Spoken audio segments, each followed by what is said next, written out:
Kita tengok pembezaan yang melibatkan pembahagian ungkapan algebra. Untuk pembezaan jenis ini, kita guna rumus ini, iaitu V du dx tolak U dv dx per V kuasa 2. Dan untuk sebutan di atas, kita label sebagai U dan penyebutnya ialah V. Jadi untuk soalan 1, kita tengok U-nya ialah bahagian atas, iaitu 2x tambah 1. Dan V ialah X kuasa 2 tolak 3. Jadi di sini kita perlu lakukan pembezaan untuk U. Okay, jadi bezakan U, kita dapat 2.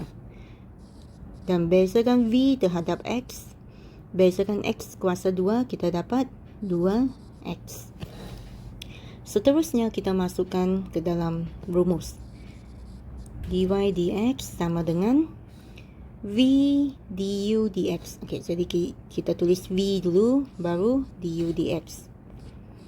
Pastikan letak kurungan. Lepas tu tolak U dv dx. Okey, U baru dv dx. Jadi 2x tambah 1 darab dengan 2x. Dan bahagi dengan V kuasa 2. Untuk bahagian bahagi ni tak payah kita kembangkan, kita biar begitu saja. Okey, kita hanya kembangkan yang bahagian atas.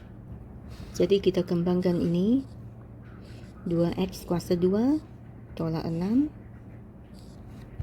Di sini ada negatif, jadi negatif 4x kuasa 2 tolak 2x per x kuasa 2 tolak 3 kuasa 2.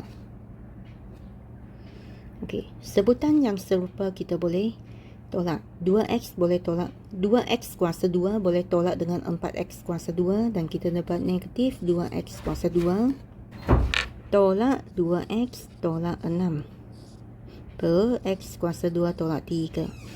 Dan ketiga-tiga sebutan ini boleh kita faktorkan sebab ketiga-tiga ini boleh bahagi dengan negatif 2. Jadi kita bahagi negatif 2 dan kita akan dapat 1, 1, positif 3.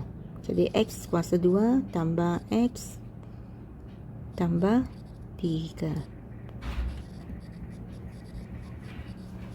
per x kuasa 2 tolak 3 kuasa 2. Contoh 2. Diberi y sama dengan x per punca 4x tolak 1. Tunjukkan dy dx sama dengan ini. Okey, jadi kita buat dulu u ialah x dan v ialah 4x tolak 1 kuasa 1 per 2.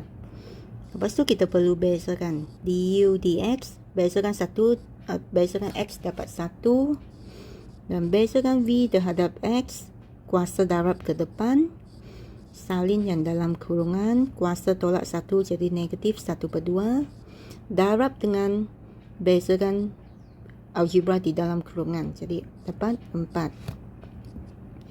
Okey, jadi 4 darab dengan 1 per 2, jawapannya 2. Dan kuasa negatif ni boleh turun ke bawah, jadi punca 4x tolak 1. Okey, seterusnya kamu perlu ingat apakah rumus untuk buat pembezaan untuk bahagi. Okey, V du dx tolak U dv dx per V kuasa 2. Jadi kita ganti ikut huruf. Kalau V, okey, yang ini V. Jadi terus kita tukar punca 4x tolak 1 darab dengan du dx, darab 1. Okey, darab 1 tak payah tulis sebab sama saja. U ialah x darab dengan dv dx, iaitu 2 per punca 4x tolak 1 bahagi dengan v kuasa 2. Okey, v ialah punca 4x tolak 1 kan. Kalau dia kuasa 2, punca dan kuasa ni akan hapus, jadi tinggal 4x tolak 1. Okey, sekarang kita mau tolak pengangkanya, jadi mesti samakan penyebut. Yang punca 4x tolak 1 ni dia per 1. per 1. Jadi untuk tambah tolak, kita mesti samakan penyebut kan. Okay, yang ini darab jadi 2x. Untuk samakan penyebut, kita sini darab 4x tolak 1. Sini pun darab 4x tolak 1. Dan semua ini dibahagi, yang ini bahagi dengan 4x tolak 1. Okay, jadi punca darab punca hapus dan dapat 4x tolak 1 tolak 2x per punca 4x tolak 1. Yang bahagi ni tukar darab jadi 1 per 4x tolak 1.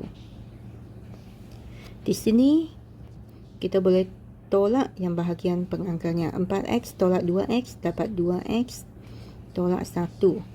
Okey, yang bahagian ini 4x tolak 1 ni kuasa 1 per 2.